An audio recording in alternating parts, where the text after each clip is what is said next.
Hey Emily, it's Janet. I Your speech was so informative and it brought something to my attention that I don't think I was fully aware of. This is not something that I have heard a lot about, either reading, I don't necessarily watch a lot of TV, but reading. But it is definitely something that I am going to look into and gain more information about. This is a very serious thing. We've always warned our children about the being careful, not only on the internet but in person as well. My husband is retired law enforcement, so safety is obviously of great concern for us. In terms of ethos, you gave some very credible statistics to the point that my mind was boggled about the number of children worldwide that this affects. Again, I would never have thought in these large amount numbers. Pathos, I'm sorry, Logos, you gave rational, logical reasons why we should support OUR. I appreciated you explaining why the non-government agencies generally do not work, but what makes OUR different, the fact that they are all former operatives of one sort or another, and they actually have the skills to go in and extract these children, but that they don't just abandon them once they are rescued.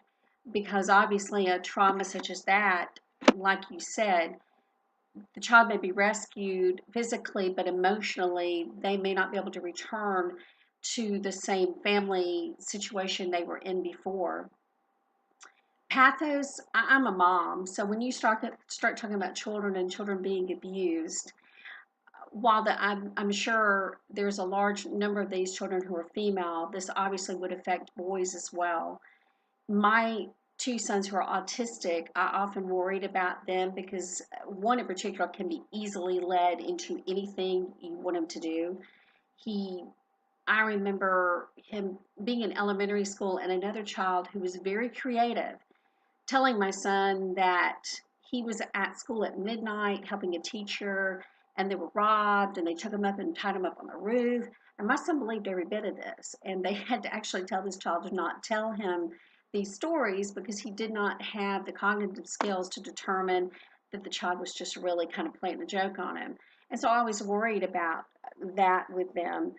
So you brought some things to my attention, and I definitely am going to pay more attention to this particular problem in the future.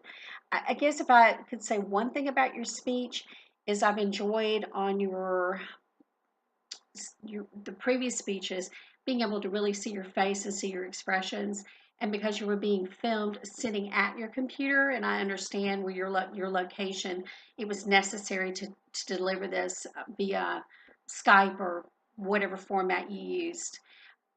I just personally missed being able to actually look at you and see your expressions. Otherwise, it was great. It was informative.